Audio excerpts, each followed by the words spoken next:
What if Anakin Skywalker trained Cal Kestis? We know that during the Clone Wars, Anakin Skywalker trained his apprentice Ahsoka Tano, but what if instead of being appointed her, he was given Cal Kestis? This would change the Star Wars timeline that we all know and love today.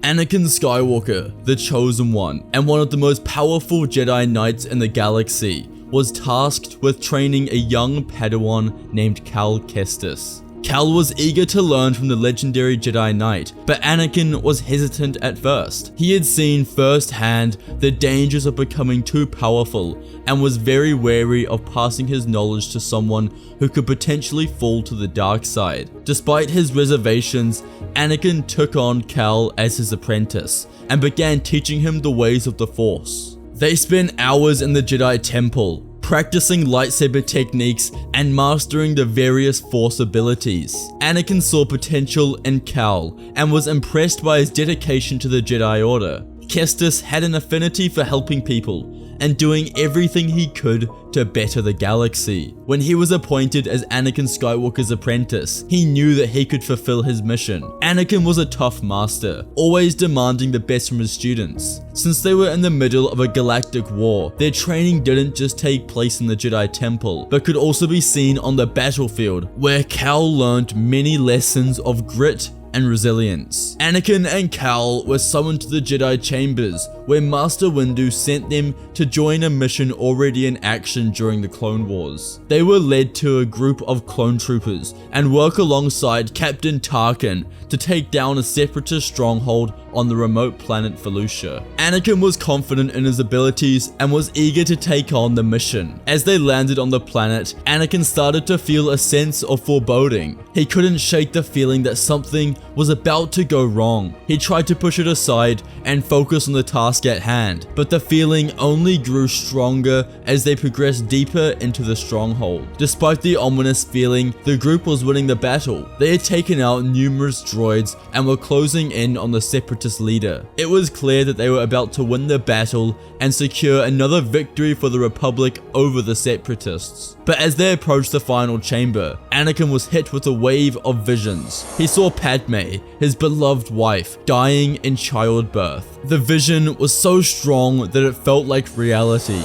He was confused and didn't know what to do. Anakin's mind started to unravel. He couldn't focus on the battle and began to lash out at his own troops. He needed to escape to see if Padme was alright. He abandoned the mission and left Cal and the clones to fend for themselves. He raced back to Coruscant to check on his wife. Meanwhile, Yoda sensed a disturbance in the Force and felt like something was heavily wrong within Anakin. His suspicions were confirmed when Cal and Tarkin contacted the Jedi Temple to explain Anakin's strange and dangerous behavior. Yoda told them to remain calm and that he will come to Felucia to assist them in battle. He arrived on the planet to find the mission in chaos. Cal and the clones were outnumbered and outgunned. Yoda quickly assessed the situation and began to lead the troops in a strategic retreat. Back on Coruscant, Anakin was consumed by fear and paranoia. He couldn't shake the vision of Padme's death and was convinced that he needed to do whatever it took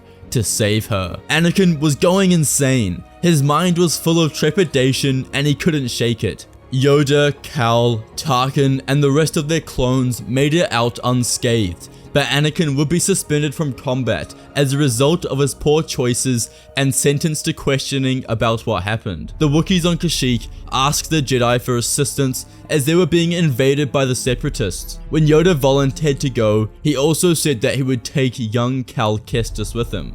He believed this would be a good chance for him to learn valuable information and skills, since Anakin was suspended and wouldn't be training Cal for a little bit. And so, the two traveled to Kashyyyk, where Yoda would explain to Cal Kestis the strategies and beauty of warfare. Yoda was a master at protecting and helping the innocent. These lessons would remain with Cal his entire life. During this time, Anakin turned to Palpatine for guidance. Palpatine, who was secretly a Sith Lord, recognized Anakin's vulnerability and began to slowly seduce him to the dark side. Anakin became more and more disillusioned with the Jedi Order and began to question their values and motives. His slow manipulation of the boy was paying off, and Anakin was slipping right into Palpatine's plans. And so, with Anakin on the brink of expulsion from the Jedi Order, Palpatine revealed himself as the Sith Lord. Anakin's immediate reaction took him back to his Jedi roots. He left and told Mace, who confronted the Chancellor with fellow Jedi Masters. The events would follow suit. Palpatine would fake his defeat to Mace, causing Anakin to rush to his aid and kill Windu. This plunged his mind to the dark side, and he was now a servant of evil. Anakin entered the Jedi Temple along with the 501st Legion, where he committed the darkest atrocities that the galaxy had ever seen. All over the galaxy, clone troopers gunned down their Jedi generals, from Ryloth to Christophsis and Naboo to now on Kashyyyk. Clone Commander Gree obeyed his orders from Emperor Palpatine when he pulled a blaster on Yoda and Cal, but in a swift and brutal act, Yoda removed Gree's head from his body. Yoda could feel the deaths of thousands of Jedi around the galaxy. Cal was scared, but Yoda told him there was no time for that. The two Jedi left Kashyyyk and went back to Coruscant, meeting up with Obi-Wan Kenobi along the way, who was returning from his duel with Grievous on Utapau. Their mission was dangerous, but they had to bring an end to the Sith if the galaxy was to survive. They arrive on Coruscant and head straight for the Jedi Temple. Entering, they march around the halls and see the depths of damage that Anakin's rage had caused.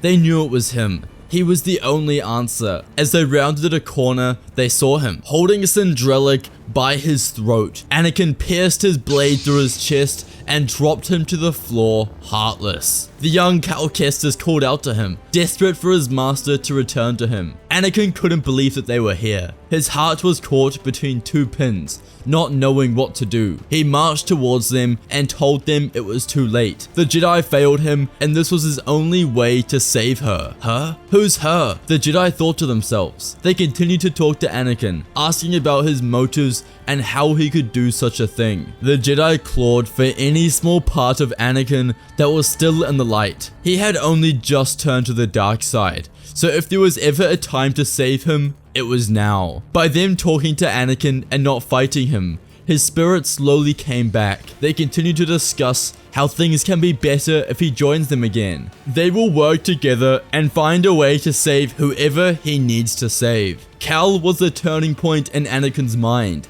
He saw his apprentice terrified by the sight of him. He was the person whom he was supposed to protect, to teach how to survive in such a cold world. Without Anakin even realizing it, he had turned back to the light. A loud noise sounded in the temple, and from the depths of the hallway came Emperor Palpatine, laughing as he approached them. He couldn't believe that Anakin would already turn back to the light, but his work was already done. The galaxy was his, and no one could stop him. Yoda commanded Obi-Wan to get Cal Kestis out of there.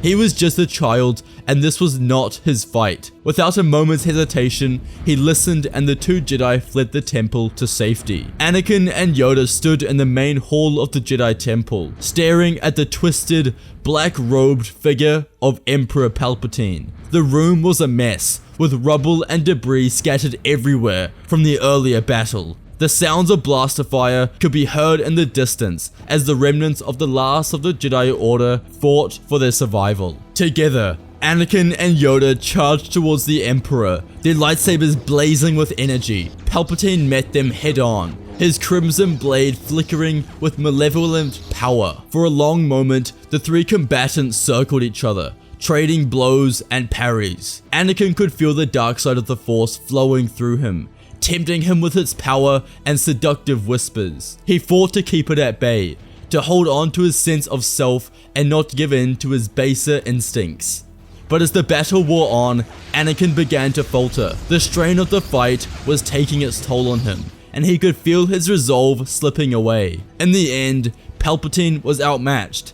Anakin was in his prime at this moment. He could feel the Force flowing within him, both the light and the dark, and he used both to his advantage. Alongside him stood the 900-year-old Grand Master, who was extremely powerful and could rival Palpatine's strength. It was too much for him.